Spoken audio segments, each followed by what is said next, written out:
Et salut les amis, c'est Elias Aubin TV, on se retrouve aujourd'hui pour une toute nouvelle vidéo. Une vidéo où on va parler de la nouvelle série Mascarade Crépusculaire qui va sortir demain officiellement. C'est sorti, enfin il y en a déjà dans certains magasins. Comme vous le savez, beaucoup de magasins ne respectent pas forcément les dates de sortie. Et on a déjà vu des ouvertures sur YouTube. Donc justement, dans cette vidéo, on va analyser la série, le scellé dans la première partie et les cartes dans la seconde partie. Et comme pour la vidéo analyse que j'avais fait où j'avais noté sur 20, on va noter sur 20 cette série. On va noter sur 10 le scellé et noter sur 10 les cartes. Voilà. Avant de commencer la vidéo, n'hésite pas à t'abonner si ce n'est pas déjà fait. On va bientôt dépasser les 1000 abonnés. On va bientôt passer à 1100 abonnés. Donc ça, c'est vraiment incroyable. Donc encore merci. Merci beaucoup. N'hésite pas à liker si la vidéo te plaît, à partager et à me dire en commentaire si c'est une série qui te plaît et pour laquelle tu vas faire peut-être un master set ou de la collection scellée. Mets-nous tout ça en commentaire. On va donc commencer par le scellé très rapidement. On va pas trop s'attarder sur le scellé. On a vu pas mal de vidéos déjà dessus. Donc on va parler du scellé et on va commencer par le TB. Alors le TB, j'aime les couleurs. Franchement, j'aime les couleurs. Je trouve que le TB est quand même assez joli. Maintenant, voilà, le Pokémon qui est dessus me plaît pas forcément. Et donc, voilà, c'est ce qui est dommage. Mais bon, la série est autour du nouveau DLC du jeu Écarlate et Violet. Et automatiquement, voilà, ils vont pas mettre un Pikachu sur le TB. Alors que ça n'a rien à voir avec on va dire, le sujet de cette série. Donc globalement, avec un avis plutôt objectif, le TB est plutôt joli, je trouve, à garder scellé. Donc je la trouve vraiment assez jolie. On a deux tripacks. Les deux tripacks, tu le sais très bien.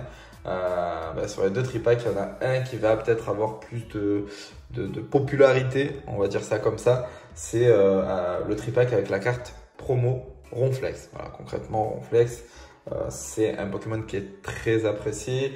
Et à savoir, il me semble, si je ne dis pas de bêtises, que Ronflex, une carte promotionnelle Ronflex, on ne l'avait pas vu depuis les tripacks sur Reine de Glace. À déterminer, enfin, vous me direz en commentaire si j'ai juste ou non, mais il me semble que c'est ça. Donc voilà, je pense que beaucoup vont garder des tripacks avec Ronflex en carte promo en scellé. C'est quelque chose, voilà, c'est un item qui peut être assez joli à garder scellé. On a bien évidemment les blisters. Les 4 blisters voilà, qui sont plutôt jolis. Moi j'aime bien le design. Voilà. Concrètement, j'aime bien le design. Là, on ne parle pas du contenu de la série ni des Pokémon, mais le design des boosters, moi je le trouve assez joli. Donc ouais, plutôt convaincu par le design. Et puis la display, bon, la display, franchement, moi quand elle est ouverte, je la trouve vraiment magnifique. La display, j'ai l'impression qu'elle raconte une petite histoire. Voilà, donc. Mais franchement, ouais, la display, je la trouve vraiment assez jolie. En tout cas, moi, les items, globalement, je les trouve assez jolis. Et puis, on a le bundle, il me semble aussi, bon, là, après le bundle avec les 4 illustrations, ça, c'est plutôt du classique, voilà, en tout cas, pour les premiers items qui vont sortir sur cette série-là. Donc, ça, c'était la partie scellée, globalement. Plutôt moi je trouve que le design utilisé pour cette série est plutôt joli, donc je valide la partie scellée. Je vous donnerai la note bien sûr à la fin, mais en tout cas je valide plutôt le scellé. On passe aux cartes et bien évidemment je ne vais pas vous parler de toutes les cartes communes, peu communes, etc. Même si, il y a des cartes communes comme le Filali par exemple qui est très joli, on le sait, et d'autres cartes finalement qui sont assez sympathiques.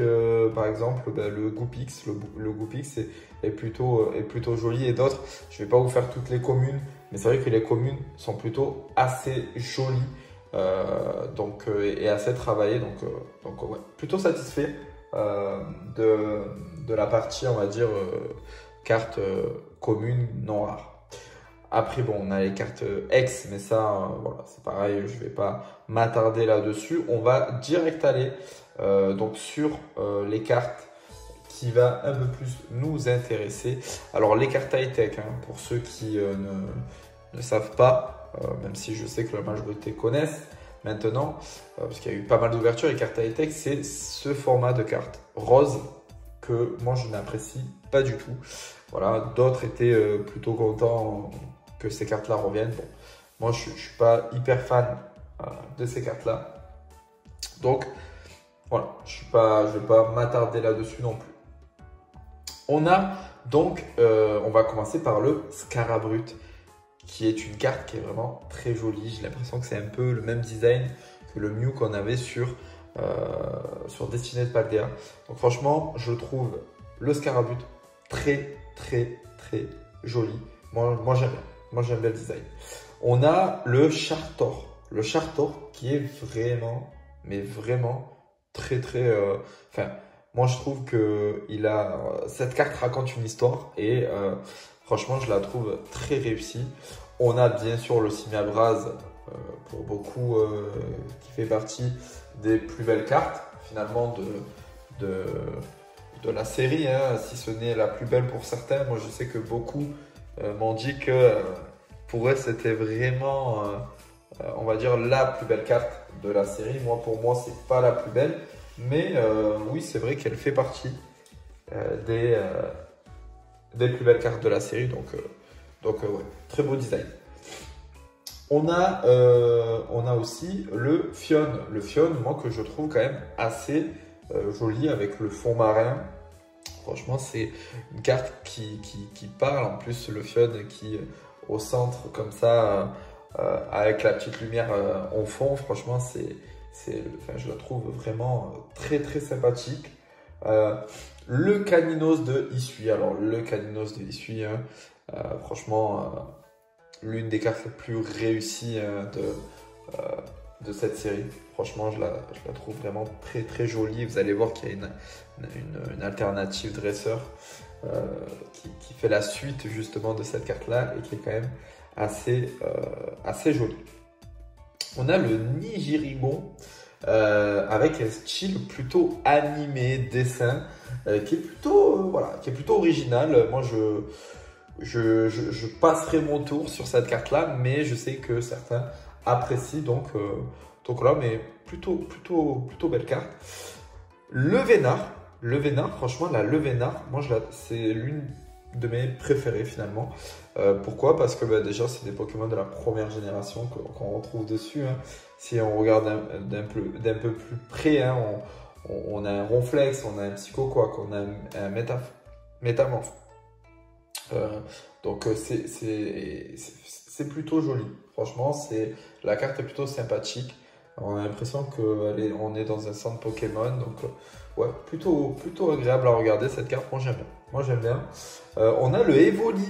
Alors le Evoli, je sais que pareil, c'est l'une des cartes préférées de beaucoup. Carte très jolie. Moi j'apprécie vraiment cette carte. C'est vrai qu'elle est assez sympa. Donc ouais, je valide aussi cette carte, très sympathique.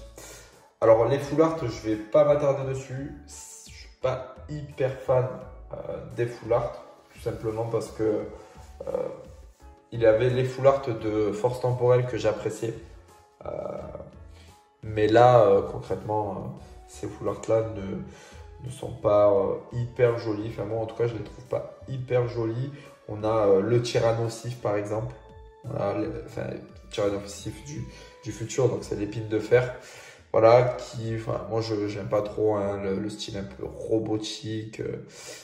C'est pas mon truc, donc moi je passerai ma route. On a le Augerpon aussi, les Augerpon qui sont bon, je suis pas fan non plus de ces cartes là concrètement.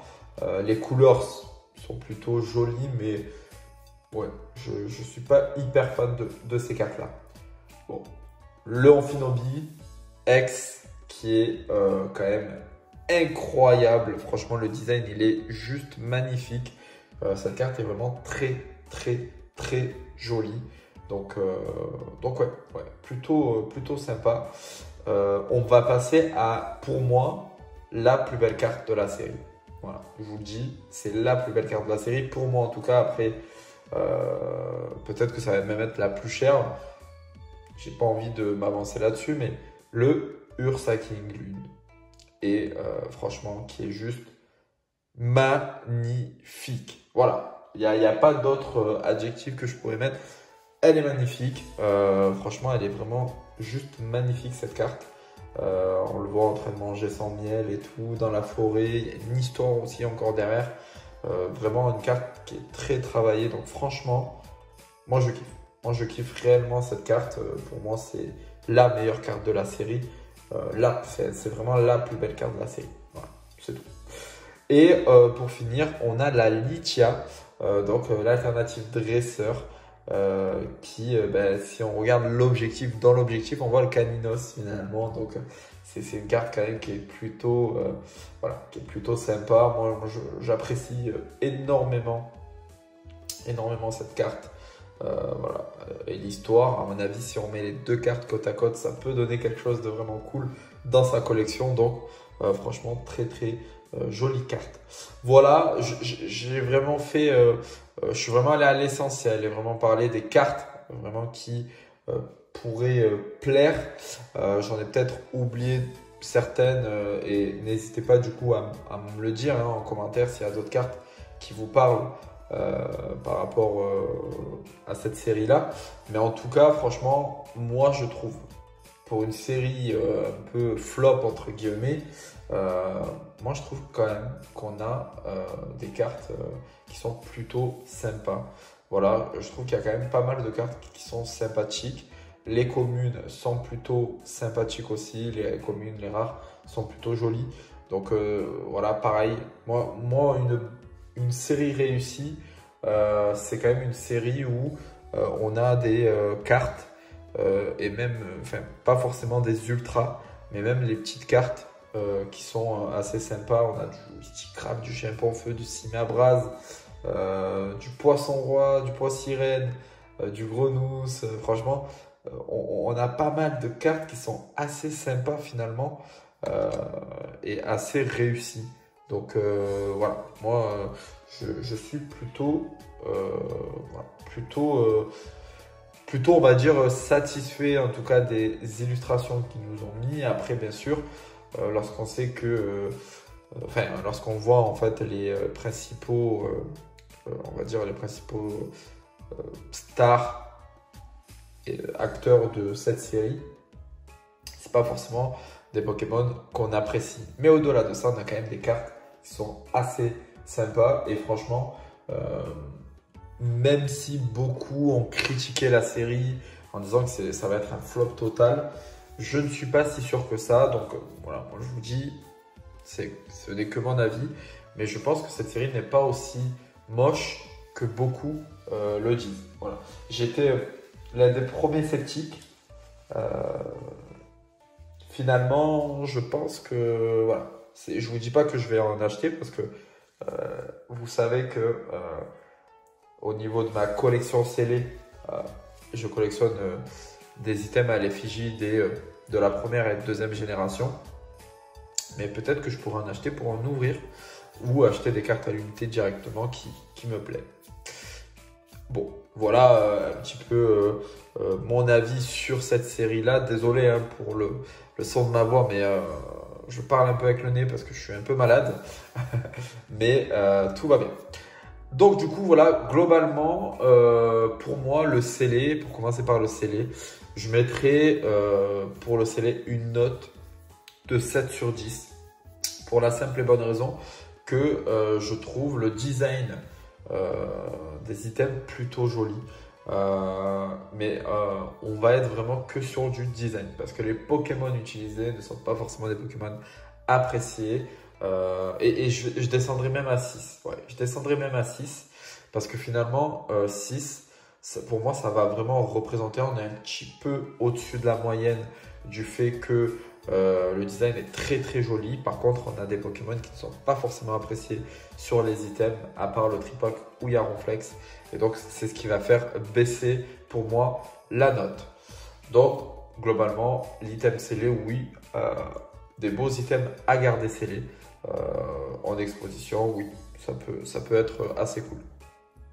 Pour les cartes, concrètement, moi, je partirai sur un 7. Voilà, un 7 sur 10 pour la simple et bonne raison que je trouve quand même, au-delà du fait que beaucoup de Pokémon ne sont pas appréciés, en tout cas le Pokémon principal, on a quand même des cartes qui sont vraiment très jolies. Franchement, on voit les cartes qu'on voit, les AR et quelques alternatives. Franchement, je les trouve très sympas. Et honnêtement, je pense que beaucoup, à force d'ouvrir ou peut-être en voyant des ouvertures, vont être attirés par la série, même si on la voit un peu comme une série de transition, un peu flop finalement. Moi, je pense qu'on va avoir des surprises avec cette série-là sur le long terme. Voilà mon avis. Ça fait un 13 sur 20 en note finale. C'est pas une excellente note, mais ce n'est pas une mauvaise note non plus. Moi, je trouve que c'est quand même une série qui est plutôt sympa, en tout cas au niveau des cartes, du contenu. Donc voilà, moi je pense que pour s'ouvrir ça tranquillement entre collègues, ça peut être sympa. Il y a quand même des cartes qui sont assez jolies à tirer. Donc je pense que ça peut être une série, on va dire que c'est une série moyenne finalement. Voilà, je la mettrai dans les séries moyennes, mais quand même, voilà, attention parce que beaucoup de jolies cartes. Je pense que c'est un peu du même style que EV2, voilà, que EV2 où voilà, on a direct beaucoup critiqué la série, mais finalement, elle commence à être de plus en plus appréciée au vu du contenu et au vu des cartes qu'elle contient. Donc à surveiller. Je pense que c'est une série à surveiller, Mascarade Crépusculaire, et je pense que voilà, je pense que beaucoup de gens se sont trompés sur cette série-là et ont peut-être jugé trop vite sans attendre de voir toutes les cartes finalement sortir.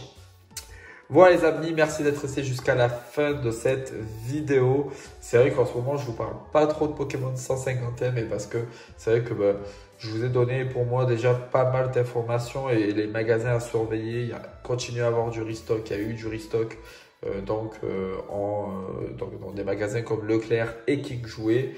On continue, de toute façon sur Discord les amis, on continue à se donner des informations, des petits bons plans.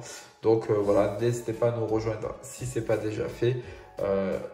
N'hésitez pas à vous abonner aussi si ce n'est pas déjà fait, à liker la vidéo et à partager, à me dire en commentaire ce que vous pensez finalement de cette série-là et quelle note vous aurez mis justement à cette série.